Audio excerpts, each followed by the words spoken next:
દરિયા કિનારા સ્વચ્છતા દિને ગુજરાત રાજ્યના 10 બીચ પર મેગા સફાઈ અભિયાન હાથ ધરાયું। દ્વારકા, શિવરાજપુર સહિતના દરિયાકાંઠેથી 51,500 કિલોથી વધુ કચરો દૂર કરાયો।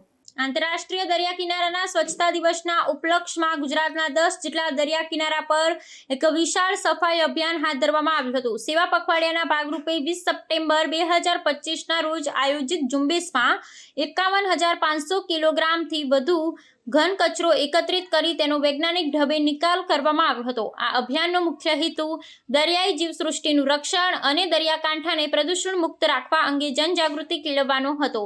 આ રાજ્યવ્યાપી સફાઈ અભિયાન અંતર્ગત દ્વારકા, બેટ દ્વારકા, શિવરાજપુર, સુરતનો ડુમસ, પોરબંદર ચોપાટી, વેરાવળ ચોપાટી, દાંડી, ઉમરગામ, માંડવીનું રાવલપીર અને ભાવનગરના કોળિયાક બીચને આવરી લેવાયા હતા। ગુજરાત પર્યાવરણ વ્યવસ્થાપન સંસ્થાન જેમી દ્વારા સંકલિત આ કાર્યક્રમમાં શાળા કોલેજના વિદ્યાર્થીઓ, સ્વૈચ્છિક સંસ્થાઓ, સ્થાનિક નાગરિકો અને સરકારી વિભાગોએ ઉત્સાહભેર ભાગ લીધો હતો। આ પ્રયાસોથી કુલ 51,541 કિલોગ્રામ કચરો એકત્રિત કરવામાં આવ્યો હતો।